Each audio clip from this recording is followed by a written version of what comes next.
નમસ્કાર મિત્રો, સ્વાદ સંહિતામાં આપનું સ્વાગત છે। આજે આપણે બનાવવાના છીએ એકદમ ઘરેલું અને આરોગ્યપ્રદ દહીં ભાત। તે ફક્ત સ્વાદિષ્ટ નહીં પણ ઉનાળામાં શરીરને ઠંડક આપતો હળવો અને સહજ પાચ્ય ખોરાક છે। તો ચાલો શરૂ કરીએ। આજે અમારે ખેતર આવ્યા છે જે નેશનલ હાઈવે 8 પર કરજણ ઓવરબ્રિજથી 1.5 કિલોમીટર છે। આજે વાતાવરણે વળાંક લીધો છે, પરંતુ પવન ગરમીને કાપી રહ્યો છે, એટલે વાતાવરણ ખુશનુમા છે। મિત્રો, ખેતરના શેઢે આવા વૃક્ષો હોય એવી જગ્યા અમારા વિડીયો માટે અનુકૂળ હોય છે। જો આપ વડોદરાની આસપાસ 60 કિલોમીટર સુધીના વિસ્તારમાં રહેતા હોવ અને તમારે ખેતરે આવું લોકેશન હોય તો અમને swadsamhita@gmail.com પર થોડા એ લોકેશનના ફોટોગ્રાફ મોકલી શકો છો। જો અમને સમય અને સ્થળ અનુકૂળ હશે તો અમે ત્યાં વિડીયો શૂટ કરવા આવીશું। મિત્રો, આપના વિડીયોમાં કંઈ પણ સુંદરતા દેખાતી હોય તો તે વૃક્ષોના કારણે છે। આપણા વિસ્તારમાં વૃક્ષો વાવીએ તો આવતા 5 વર્ષમાં તમારી આસપાસનું વાતાવરણ જીવંત થઈ જશે। અને જો આપ વડ, પીપળો, ખાટી આંબલી, ગોરસાંબલી એવા વૃક્ષો ઉછેરશો તો આપણી ધરતી આવતા 100-200 વર્ષ સુધી લીલીછમ રહેશે। કોઈ ભાઈ કે બહેને કોમેન્ટમાં લખ્યું છે કે તમારે ત્યાં કોયલ બોલે છે, અમારે ત્યાં તો કાગડા। પરંતુ વૃક્ષો હોય તો કોયલ બોલે ને। વૃક્ષો નહીં હોય તો કોયલ માળા ક્યાં બાંધશે, મોર ક્યાં બેસીને ટહુકા કરશે। વૃક્ષો એ પક્ષીઓનું રહેઠાણ છે। વૃક્ષો અને પક્ષીઓના ટહુકા નેચરલ એમ્બિયન્સ ઊભું કરે છે, જેનાથી ખેતરમાંનો પાક તંદુરસ્ત બને છે। આપ ખેતરના શેઢે વૃક્ષો વાવો તો ઘણા ફાયદા થશે। વંટોળ કે વાવાઝોડામાં આપના પાકને નુકસાન ઓછું થશે। શેઢે વાવેલા વૃક્ષો પવનની ગતિ ઓછી કરવાનું કાર્ય કરે છે। વૃક્ષોના ખરતા પાન ખેતરમાં મલ્ચિંગની જેમ પથરાઈ જાય છે, જેથી જમીનનો ભેજ જમીનમાં જ અકબંધ રહે છે અને પાનના ઢગલા તળિયે માઇક્રો ઓર્ગેનિઝમની આખી જીવસૃષ્ટિ વિકાસ પામે છે, જે પાક માટે પોષક દ્રવ્યો બનાવે છે તથા ફેલાવે છે। જો ખેતરમાં આવું પાંદડાનું મલ્ચિંગ નહીં હોય તો અળસિયા ફક્ત રાત્રે જ અવરજવર કરશે। જો ખેતરમાં પાનનો કે બીજો કોઈ મલ્ચ હશે તો એ પાનની નીચે દિવસે પણ અળસિયાની મૂવમેન્ટ હોય છે। આપણા ખેતર અથવા ઘરની આસપાસ વૃક્ષ હોય તો તે વાતાવરણના ઉષ્ણતામાનને 5 ડિગ્રી સુધી ઘટાડી શકે છે। મિત્રો, નાના નાના ઝાડ પર કેટલાય ચકલાઓએ પોતાના માળા કર્યા છે।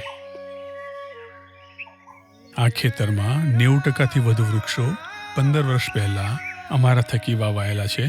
આમ તો ચારે તરફ વાવેલા, પણ એમાંથી લગભગ 35-40% જેટલા ઉછરી ગયા અને આ જ કારણે અમારા ખેતરની સુંદરતા અને વાતાવરણ આખું 180 ડિગ્રી થઈ ગયું છે।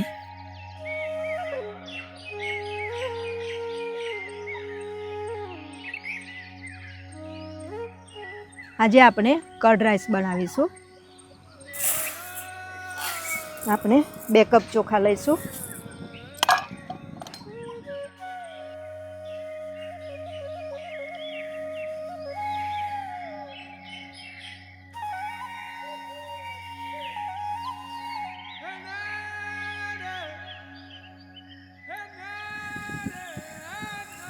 આપણે ચોખાને પલાળીને અડધો કલાક સુધી ઢાંકી રાખીશું।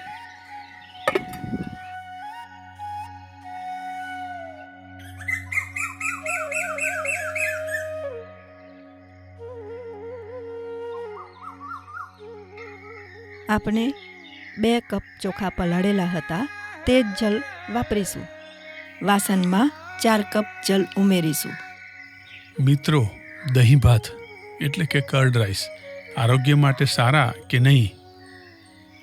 દહીં ભાત જો થોડા પ્રમાણમાં રોજ ખાવામાં આવે તો ઘણું લાભદાયી છે। દહીંમાં જીવંત સૂક્ષ્મજીવો હોય છે, જે પાચન તંત્રને મજબૂત બનાવે છે અને આંતરડાને સ્વસ્થ રાખે છે।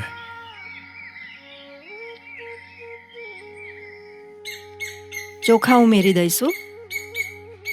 ગરમીના દિવસોમાં કે મસાલેદાર ખોરાક ખાધા પછી દહીં ભાત શરીરને ઠંડક આપે છે।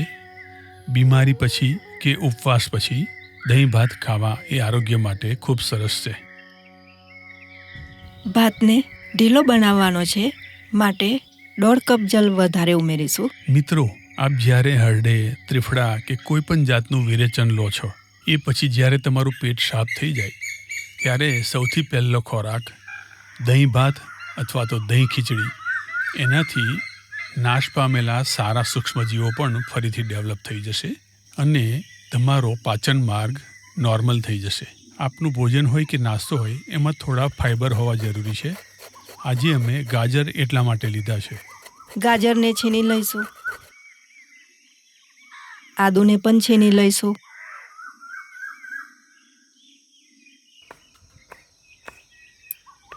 લીલા મરચાં ચોપ કરી લઈશું. ભાત તૈયાર થઈ ગયો છે. એને ચૂલા ઉપરથી નીચે ઉતારી લઈશું અને ઠંડો થવા દઈશું. 600 ગ્રામ જેટલું દહીં લીધું છે. દહીં ફેટી લઈશું. દહીંમાં હાડકાને મજબૂત કરવા માટે કેલ્શિયમ હોય છે અને શરીરની મરામત કરવા માટે પ્રોટીન હોય છે.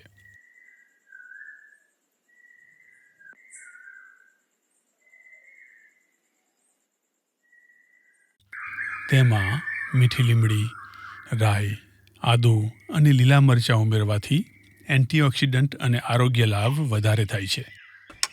ભાતને આપણે ઠંડો થઈ જવા દીધો છે. હવે એમાં દહીં ઉમેરી દઈશું.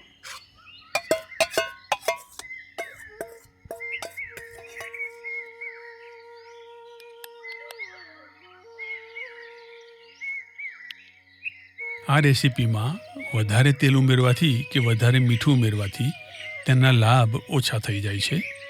આપણે થોડુંક જળ ઉમેરીશું.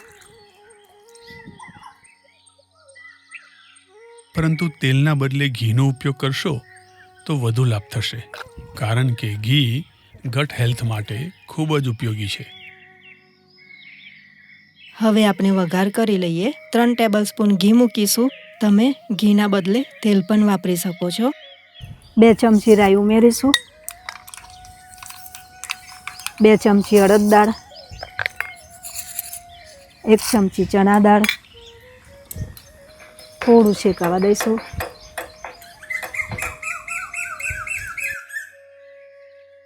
અડધી ચમચી હિંગ ઉમેરીશું.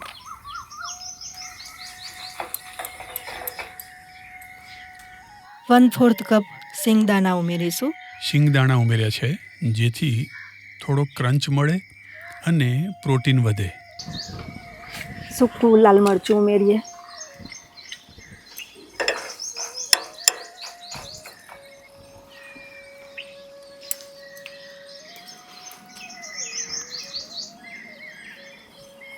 લીલા મરચાં ઉમેરીશું.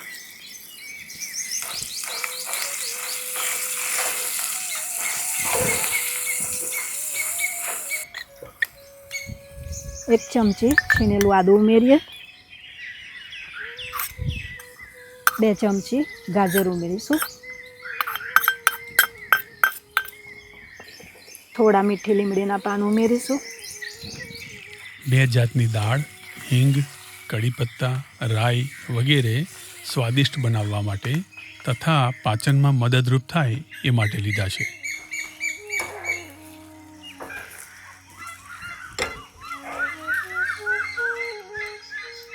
બે ચમચી મીઠું ઉમેરીશું. હલાવી લઈએ.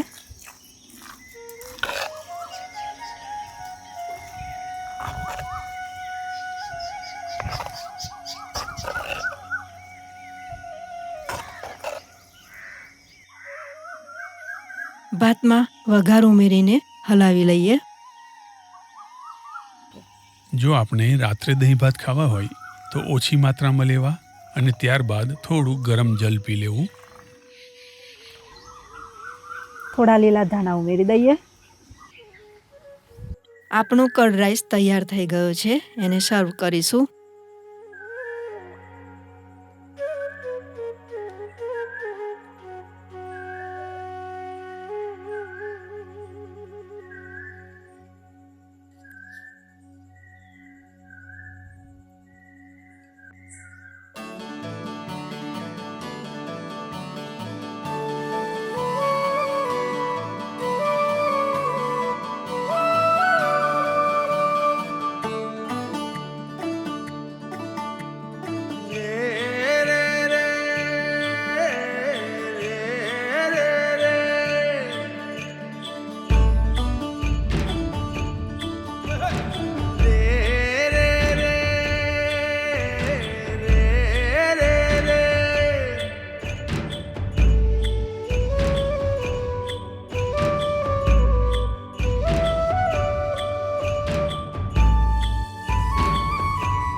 મિત્રો, તમારો અનુભવ અને કોમેન્ટ નીચે શેર કરજો. અને હા, વિડીયો ગમ્યો હોય તો લાઈક અને સબસ્ક્રાઈબ કરવાનું ભૂલશો નહીં. ફરી મળીએ એક નવા સ્વાદ સાથે. ધન્યવાદ.